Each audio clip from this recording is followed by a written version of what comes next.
Hello and welcome here at YPEC to our weekly analysis of the war in Ukraine. Today again with political scientist Professor Mangott from the University of Innsbruck. Good morning. Good morning. Good to see you again. And with my colleague Alexander Stipčić from the Czech Republic. Good morning. Dobré ráno. Today I'd like to begin with the history of Ukraine, as I think this is quite important to understand the fierce resistance that the Ukraine is now bringing against the Russian invasion. From the Russian side, we heard that Ukraine has no tradition, no national tradition, as it's only independent since 1991, which is not particularly true. And on the other side, the Ukrainians had several traumatizing experiences with foreign powers, like, for example, the Soviet Union during the Holodomor in the 1930s, where millions died due to starvation, but also with Nazi Germany and with the Ottoman Empire in earlier years. Maybe you can elaborate a little bit on that in the beginning. Well, in the current borders, indeed, Ukraine has been existing only since 1991.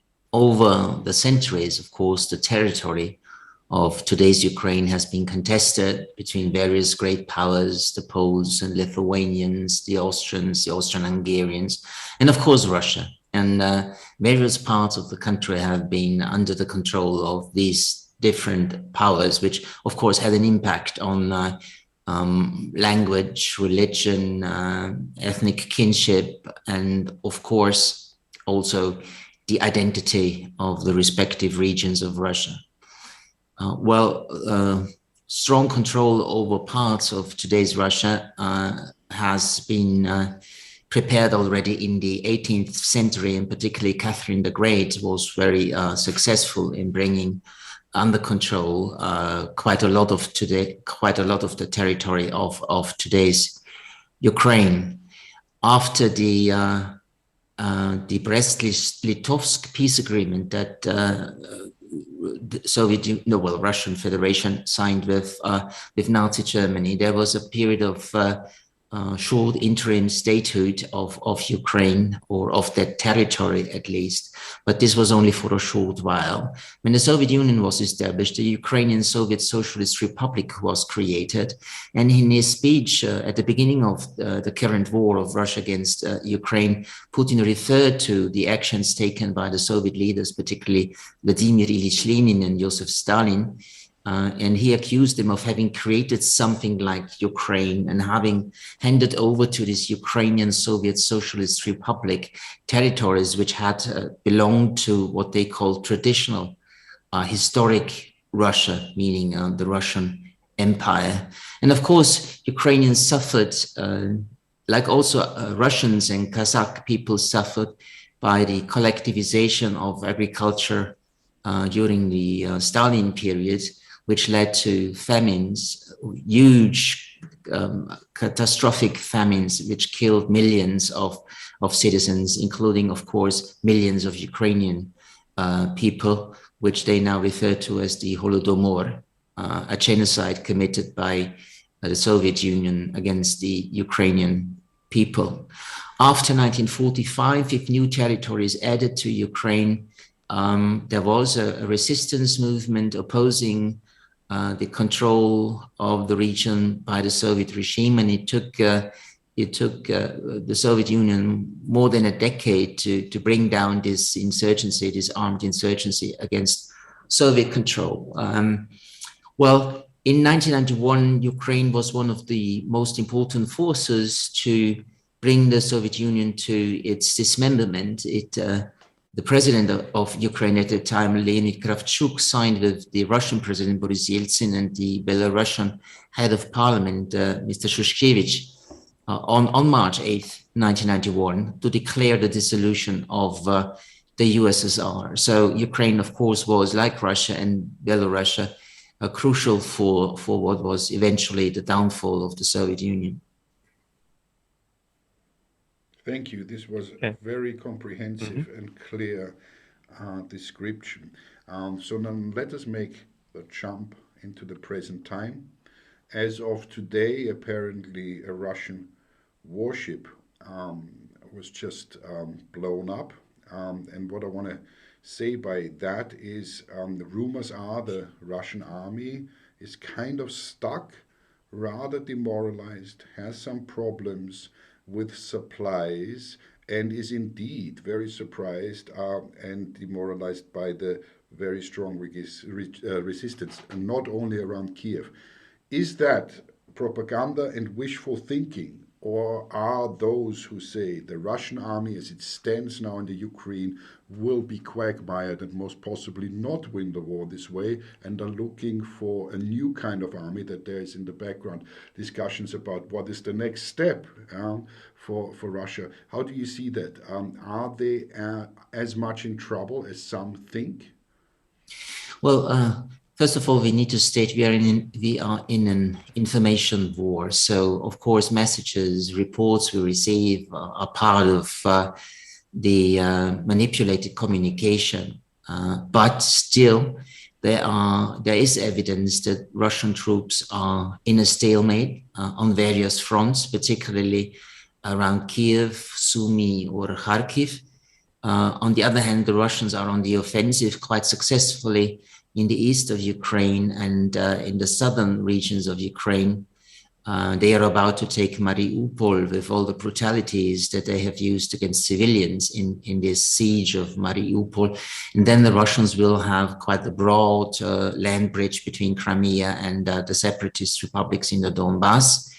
And we might also expect that Russia will start to bring war also to the region of Odessa, the city of Odessa, with the aim, as I see it, to take away every access to the Black Sea for Ukraine. And that might be a more successful operation. As of such, the operations from the south have been the most successful in this current war. But indeed, yes, Russia has encountered difficulties, poor planning, underestimation of the will and resolve of the Ukrainian armed forces to resist, to fight back, to defend. Maybe also troubled by the huge inflow of weaponry from the West to Ukraine, which strengthens, of course, the resilience of the Ukraine armed forces. And we have rumors that Defense Minister Shoigu and the Chief of the General Staff, Mr. Nikita Gerasimov, are under pressure in Russia for what is considered a very poor performance, as it is part of the domestic intelligence service of Russia, the FSB. We had some arrests among the leading ranks of the FSB for allegedly poor information about what will happen in Ukraine if Russians start to invade. So yes, there seems to be a great deal of anger and discontent with Vladimir Putin, and he's starting to cleanse the ranks of some of his military and security institutions. Chris, okay, yep, thank you. But of course, this is not a good sign for the war, because we hardly can expect Mr. Putin to relent. That is, I think, something that is not in the books. And on the other side, as we may now call it, indeed the other side, on the NATO side, we are hearing that in Romania, Bulgaria, and Slovakia, we will be increasing troop sizes, let alone the constant inflow of small and larger armor towards the Ukraine through Germany and Poland from the NATO. Now, are we already, however this happens, let me just throw this out here. When I look at this, I would say that at the very least, a new Iron Curtain is for certain. Because once these troops are here, they're not going to go home the day after any peace talks start. There's no peace talks on the horizons that are working. Do we have a second Cold War actually already? Well, indeed, relations between the West and Russia are frozen, deeply frozen. We cannot think about the normalization of the relations between the West and Russia until or as long as Vladimir Putin is in power. I cannot think of Putin entering European territory anymore. He's simply a pariah. so he won't be accepted and respected. So relations will be deeply frozen for quite a long time. And what makes matters worse, we see efforts in economic decoupling between the West, particularly the European Union, and the Russian Federation, which might go so far as an imposition of a full trade embargo of the West on the Russian Federation. We see a militarization of the relations. We see an increase in troops, particularly from NATO's side, in the eastern members of the North Atlantic Alliance, with a huge buildup of substantial combat forces, which will reside there on a permanent basis, which actually means that the founding document for the relations between NATO and Russia, the NATO-Russia Founding Act of 1997, is dead. He's dead without any of the two parties announcing that it is dead, with NATO now deploying substantial combat forces on a permanent basis in Eastern Europe. They signal that they no longer feel actually bound to this agreement. And of course, Russia, even before, with this war of aggression and some other steps, has undermined this founding document. So that will also mean that the only consultative forum we have had between NATO and Russia since 2002, the NATO-Russia Council, is actually being abandoned, and so there's no institutionalized forum for contacts between NATO and Russia. Not that the NATO-Russia Council has actually worked very well over the past 2 to 3 years, but at least we had this forum for contacts. Now that is gone. So yes, we see this huge militarization and an arms race on both sides, with institutions collapsing, like the NATO-Russia Council, and leading documents on the relations between the West and Russia now being torn apart. So we are in a very strong political, ideological, economic, and military confrontation. It's not wrong to call it a Cold War, despite the fact that the current Cold War has some differences with the classical Cold War that we have seen in the 20th century. Some elements are missing. At that time, we had a bipolar world. Now we have a multipolar world. At that time, relations between the Soviet Union and the United States actually shaped global politics. So the Cold War now between the West and Russia will not, or not to the extent we have had it during the classical Cold War. But despite noting on an academic level the differences we have between the two periods of confrontation, we can, for our daily conversations, definitely speak about the Cold War, very unfortunately so. As we often hear that it's important, even in war, to keep some channels open to the other side, do you think that the OSCE is still be trusted from both sides, also from Russia, for maybe providing a platform? I don't see the OSCE to play any substantial role. The Polish presidency of the OSCE had tried at the very start to start a dialogue on stabilization and a dialogue on mutual security. The Russians have not been interested very much in it, particularly because of the fact that the initiative was a Polish initiative, and relations between Poland and Russia are even more frozen than relations between the West and Russia in general. So I don't think that the OSCE will play a role. It's also a very unwieldy body with more than 50 member countries. So no, I don't think this one will be a venue for mediation or even negotiations. NATO will not, as NATO-Russia Council is dead. And well, actually, these are two parties to this current armed conflict. And so, well, there's no role for the NATO-Russia Council as a forum for mediation. The Security Council of the United Nations doesn't work because of Russia vetoing every decision that the Security Council is trying to take on the issue. So now I don't see actually an international organization which would be capable of and trusted enough to become a venue for negotiations and a settlement of this current crisis. Yes, sadly, I agree. The UN is practically dead. So let me ask you this. Let's look at the human side of this a little bit more closely. The little institute that we're running in Slavonice has now been informed that our town is being allocated a certain number of refugees, which will be arriving in the next few days. So that means the war is coming home to everyone.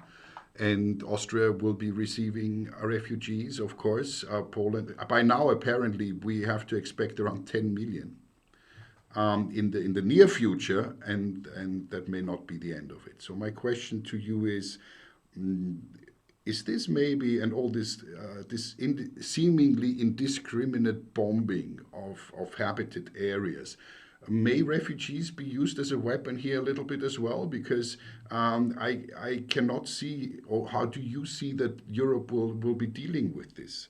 On the face of it, if we were talking, sorry, to remind us of the Syrian crisis, but compared to the numbers, the Syrian crisis was an unfortunate joke. This is plus the Syrian crisis that is continuing a real strain on our resources, the way I'm calculating it in my head, not only for us on the ground now, really.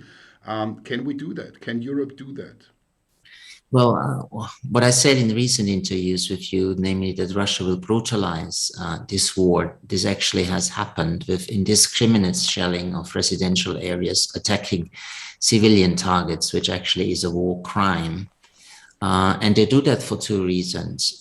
First of all, they want to break the morale of the population of the cities attacked.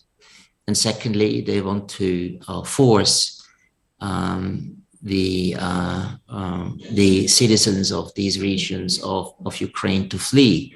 And they have led in a greater number until now to the western part of Ukraine, to a smaller but already very high number to countries of the European Union and to Moldova. And well, if the war expands to the western part of Ukraine, then we will see that the internally displaced persons which have moved to the western regions of Ukraine will try to flee Ukrainian territory, and they will definitely arrive in the European Union. So this will be an enormous burden for EU countries, as it is already now for Poland, for instance. This will need a lot of resources, financial, material resources. What I see as a difference is that so far we have not seen any strong opposition of political forces in the European Union against Ukrainian refugees because of the closer, the culturally closer nature of the Ukrainian population and the fact that it is very well educated and would be a very important addition to the workforce in the European Union. So far, these refugees are more welcome than the refugees from Syria and other parts of the globe, which, of course, as Arab Muslims or other ethnic groups had been considered and are considered as alien to the European culture, and were very much rejected by not so small portions of European societies. So this is a difference. And also in the Syrian case, we had a lot of young men leaving Syria and Afghanistan, Bangladesh and the like.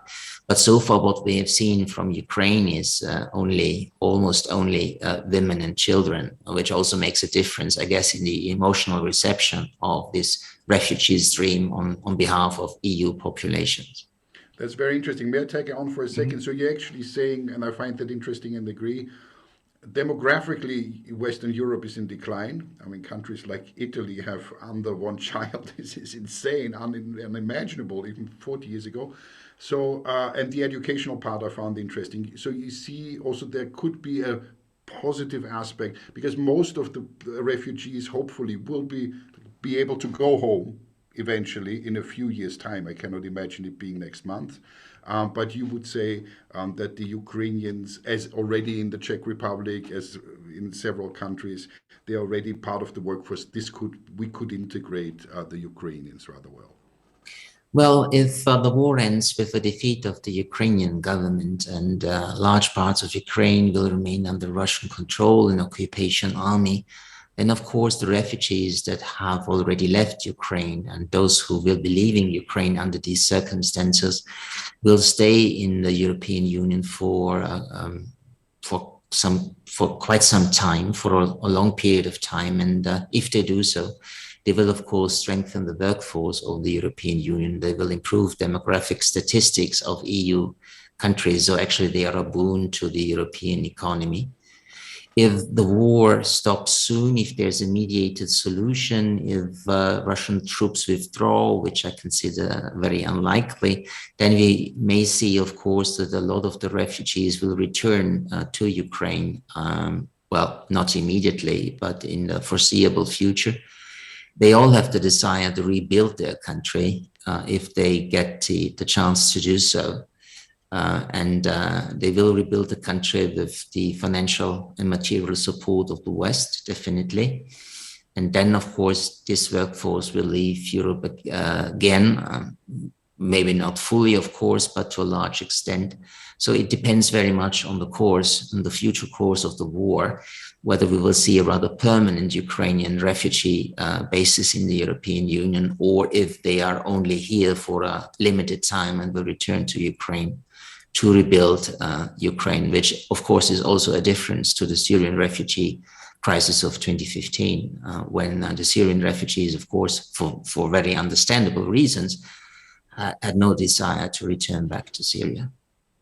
For our viewers, next week, Monday, we will have an extensive interview about the refugee topic with the refugee expert Gerald Knaus. So we'll go into detail then. Let's go to the economic part. Vladimir Putin just announced yesterday that he will charge gas in the future in ruble and not in dollar or euro anymore.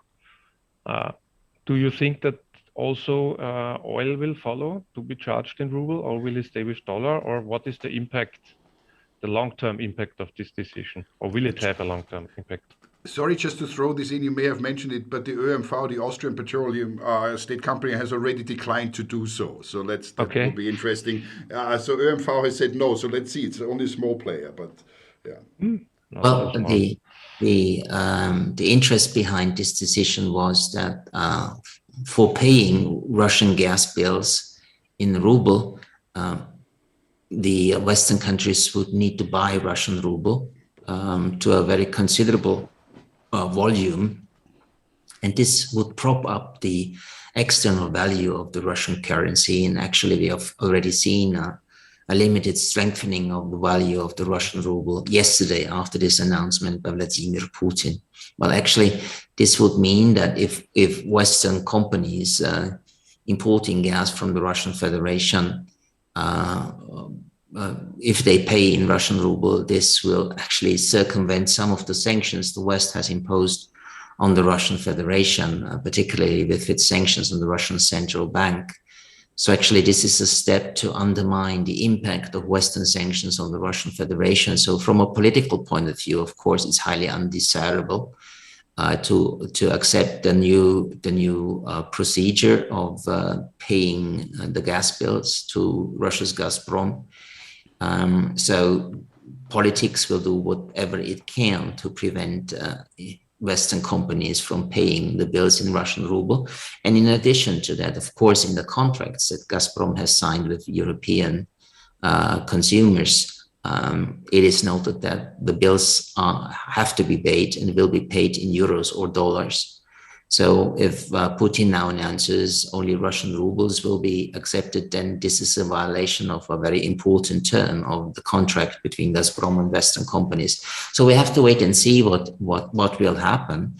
Well, if Western companies, most of them or all of them, will reject the Russian demand, then we have to wait and see if the Russians will cut gas supplies to European customers in full, which would, of course, be a tremendous burden for Western economies and societies, despite all the talk that we will be able in quite a short period of time to reduce our dependence on Russian gas deliveries. This is all talk, but not very manageable in the immediate future. This is a long-term initiative, which is sound, but there's nothing we can do in the short term to deal with a complete cutoff of Russian gas supplies to the European Union, particularly countries like Austria and Germany, of course, would be heavily affected, with Germany taking in Russian gas to the amount of 55% of its gas consumption, and in Austria it's even 80%. So we cannot substitute these volumes in a short period of time, which will of course, create a lack of gas, and not everyone will be supplied with gas in European countries, but private households will be preferred, and industries, energy-intensive industries which work on with gas, actually have to close down. Question from you? Well, I'm glad it's springtime, so that's all I can say. That buys us a little bit of time. Okay. I have two questions that I really want to ask, and they are kind of unrelated within themselves. But I throw one out now because it just struck me last night in my research, and then you can see. And then I have one for the end of the conversation, which I really would like Professor Mangott's opinion on. So the first question is the use of the internet. I mean, we are using it, obviously. It has changed our world tremendously. This will be debated. It's a historic time we live in, no question about that. The pandemic has done its. It's like a training course for us for these times now. But what I found interesting is that the German media said this morning that there are YouTube tutorials for the use of rockets and small arms and all arms on the internet that are teaching the Ukrainians how to, the private citizens, how to use the weapons that are being sent from the West. Now, this is quite incredible to me, because it does change war as well in a fashion. Then there's also the situation with Starlink and Elon Musk, who is really actively supporting the Ukrainians while kind of also helping them to jam the Russians. The Russians are having communication problems on the ground within the Ukraine. They sometimes have to use mobile phones. How do you see the impact of the internet or new communication technologies on war, and specifically this situation at the moment? Is that really a substantial enough game changer to mention it, or is this just a silly byline in the news? Well, I wouldn't say it's a game changer, but it is very important and relevant, of course, for the course of the war. Ukraine sees the tremendous support by Western companies and countries to keep up communications, to keep up the internet. You mentioned Elon Musk, and to have all the information sent via the social media and alternative media to the Ukrainian side. If they actually teach Ukrainian civilians how to wage war with the weapons delivered by the West, then we also need to stress, but it's just a side remark, we need to stress that if civilians take up arms, they are no longer considered to be civilians, but as combatants, and so they are legitimate targets for the Russian forces. This is something we need to keep in mind, and this is something we should be concerned about. Well, in Russia, the internet has been a source of information for those more educated, more well-off urban citizens who have now also raised their voices against the war and Russia. And that is maybe more relevant than what happens with the internet in Ukraine.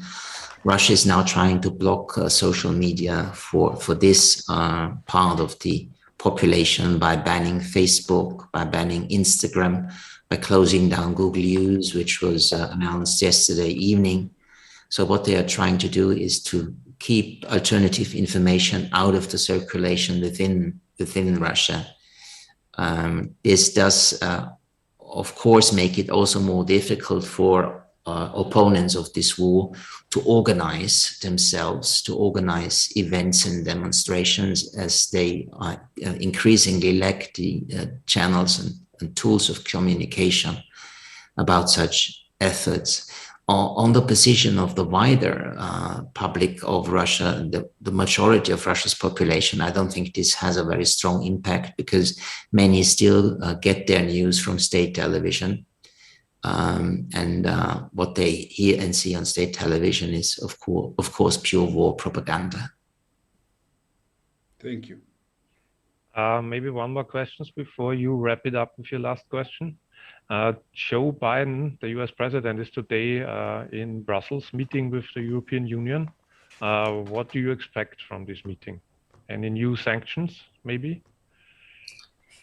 Well, Biden has announced that new sanctions will be imposed. The question is what kind of sanctions. Biden has also, before he came to Europe, stated publicly that he understands that the European partners are not united on the issue of imposing an energy embargo on Russia, because some countries in the European Union would be particularly affected by such an embargo. So there's no chance that we will see a gas embargo announced today. Maybe what we will see is sanctions on Russian oil trade. That is likely. But coming back to the general question, Biden needs, and that's one of the reasons for his trip to Europe, Biden needs new sanctions, because at home, Biden has already been criticized by Democrats and particularly by Republicans not to be strong enough and not to be harsh enough on Russia. And if he returns from Europe without new sanctions, without agreement with the European allies on new sanctions, of course, this will undermine his position further. His visit, of course, is also seen as a demonstration of unity, strength, resolve. And it's also a reassurance for the Eastern European NATO members, that's for sure. But on the very hot topics in the debate within NATO, namely introducing a no-fly zone over Ukraine, sending, as the Poles have proposed, a NATO peace mission to Ukraine, or even send Polish aircraft, fighter aircraft to Ukraine. On these issues, the United States will be in opposition to the plans. And so these will not materialize. But what will be announced in the meetings within the framework of NATO definitely is a further increase of true presence of NATO countries in Eastern Europe. And in sum, what the visit means is that what Biden said at the beginning of his presidency, namely America is back at the head of the table, is now actually displayed, namely that the US has accepted the role of the key and a core security supporter for Europe, who is indispensable, as the Europeans cannot defend themselves for various reasons. So this commitment by the United States to Europe, to European security, will also be demonstrated, and that's also an essential part of the current visit by Biden in Europe. Yes, thank you. That actually builds a nice bridge, and I try to not waffle, but ask that question now in a coherent fashion. Recently, I followed several very qualitatively high discussions that are talking about the Chinese-Russia relation, and that there may indeed have been an agreement to now take on the world, basically, together, the illiberal dictatorships of this world together. And when you look at the UN, who voted or who declined to vote against the Russians, that's quite interesting. It's over 40 countries. Now, I was looking into this and really wondering what philosophically, politically is really behind it. And I came across this politician, not political scientist of the, I think, 19th century, Ivan Ilyin. And there is this story between Ivan Ilyin and Putin, that Putin has for many, many years, forever maybe, been a real fan of Ilyin, even reinstated the anthem that under Stalin was texted by Ilyin, and has recovered the texts from the Chicago University of Ivan Ilyin. Speak a little bit about Ivan Ilyin and what it means for us today, because there seems to be this fascist core philosophy, and it seems to me that it's not just a put on by Putin, but that this may be really at the core of what is going on, that it is making a stand, this old patriarchal dictatorial world making a stand against this woke liberal West world now. And that for me makes it so dangerous, as that is the reason why China and Russia ultimately would team up, if that makes any sense. But Ivan Ilyin seemed to me like a symbolically typical for the root cause of what's going on. Well, it's certainly true that the writings of Ilyin have strongly influenced Vladimir Putin. He is one of his favorites when in his effort to interpret and understand Russian history. And he has very warmly received all the recommendations and positions of that person for the future of Russia. So I do think it influences Putin's view on the need to rebuild historic Russia, to make Russia a great power again with territorial expansion, to make Russia decoupled from the West culturally and not just politically and economically. So resorting to this idea that Russia is some sort of unique civilization, which is different from the Western civilization. And actually this war means that when the West breaks up relations with the Russian Federation, Russia will turn more and more into this, special civilization considered to have a historical mission, a civilization very much apart from Western values, norms, and institutions. So I think the war has catalyzed what had been in the wings already before the war, namely that Russia actually moves away from Europe, moves away from a European identity and tries to build an identity of its own. Well, there is ideological, of course, consensus between China and Russia on various issues, particularly on issues like the so-called unipolar world led by the United States, with its aim to expand this zone of liberal hegemony. They want to bring down this unipolar status of the United States, and actually they themselves and some others have been rather successful in speeding up this process of the creation of a multipolar world. The Chinese and the Russians are fond of that idea of a multipolar world. They also agree on issues of state sovereignty, for instance. Western interpretation of state sovereignty, which is written down in Article 2, clause number 7 in the United Nations Charter, is that sovereignty of a state does not mean that the United Nations cannot actually interfere in the domestic affairs of such a state. Whereas the traditional interpretation by Russia and China, of course, and other countries is that sovereignty means sovereignty, meaning that the United Nations has no right to interfere into the domestic matters. On what China and Russia also agree is the fact that they are opposed to what is called humanitarian interventions on the basis of this concept, responsibility to protect.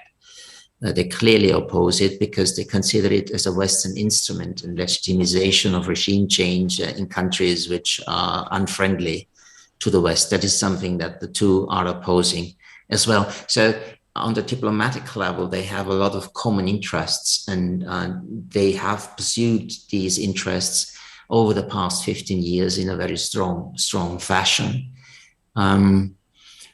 China obviously is not very happy about this war, with China having good and qualified economic relations with both Russia and Ukraine. And of course, a war to undermine the sovereignty and territorial integrity of an independent country is contrary to a central leitmotif of Chinese foreign policy, namely that such stuff must not happen. However, I don't see that the Chinese actually will be accepting Western demands that they need to try to influence Putin to stop the war, or that the Chinese would even go so far to leave Russia on its own and not help it to mitigate the impact of Western sanctions. Because as a Chinese friend told me a couple of days ago, well, the US now wants us to break with our strong ally, Russia. They want us to bring this entente between Russia and China to an end, or at least weaken it, so that they can in the future focus on China alone, so that they no longer have to deal with Russia, because Russia is economically devastated, financially devastated, and focus on China as the main competitor of the West, and particularly the United States in the future. So he said, why should we do so? Why should we help the West to deal with this problem on the European theater by spoiling our relationship with the Russians, who we need politically and diplomatically? Thank you. May I take on one? You're still okay for time? You were speaking about this Russian isolation that has been growing and that now is exponentially growing. How are we supposed to behave? Because in a program that I'm running with 26 other countries along the European Union, it's an ecological project. The Russians were a part of it. They now have been excluded from the grant process from the European Union. It's a minor thing, but I didn't expect that it to go to universities, to go to Dostoevsky not being played anymore, and ridiculous stuff like that. Now, the lady who is running it, Katarzyna, I've decided to try and call her, and we will maintain a private relationship between a Russian and, in this case, an Austrian Czech. How are we as citizens, supposed to deal with this? Because I think it's incredibly dangerous to be swept away by anti-Russian sentiment, meaning anti-Russian population sentiment. And I'm literally really looking for ways to maintain communication at the very least. What would be, because you have people over there, what are you doing? What would be a positive step towards retaining at least a minimum of civil communication with the Russian people? Well, like many European institutions, also my university, the University of Innsbruck, has issued the order that there must not be any institutional cooperation with Russian institutions, particularly not with regard to know-how transfer to Russia. Well, that's the decision taken. I myself am not very happy about it, because what must not happen, according to my view, is that we equate the decision by Russia's leadership to wage this war with Russia as a whole, with Russia's population. So we must do everything we can to stop Russophobia to spread. Ridiculous actions taking, like not playing compositions of Tchaikovsky, for instance. That this is absolutely absurd, and this is just one sign of this new anti-Russian sentiment. What I do is to keep up contacts with all the contacts I already had before the war. This includes Russian scientists who are opposed to this war. Well, most of my contacts are opposed to this war, but I also keep contact with those who are supporting this war, at least nominally supporting that war, because I want to maintain contacts and maintain the exchange of views. And if Russian scientists who are in difficulties or get into difficulties because of their publicly announced opposition to the war, I will try to help as much as I can. I think it's also unfortunate that the airspaces of the West have been closed to Russian planes. We must not actually contribute to a development when Russian citizens can no longer travel to Europe or to the West in general, that actually isolates themselves, that actually undercuts any Western influence on this part of the Russian population. And this is seen and will be seen for a very long time as a very offensive Western sanction on the individual Russian citizen, which will lead to the fact that they will, even in greater numbers, come out in solidarity with the Russian regime. So I would say Russia as a country is different from the current Russian government, and we should keep that in mind and keep as many contacts open, as many communication channels open as possible. Let's not actually support the desire of the current Russian leadership to isolate Russia from the West, to de-Westernize Russia. We actually, with some steps taken by the Western side, are co-working with the Russian leadership in making Russia something different, something non-Western. Unfortunately, also our Minister for Education called for a complete ban of contacts between Russian and Austrian scientists, which is quite ridiculous, unfortunately. We should do the opposite, and to our dear listeners, we are looking for guests, and we hope that we will be able to get into conversation with Russian individuals. And the fact that governments are not necessary, their people, is not only true for Russia. And let us not forget that. So thank you very much indeed for sharing your insights. Thank you, Chris. And I beg you farewell and look forward to see you again. Yes, hopefully soon. Ciao. Thank you for having me.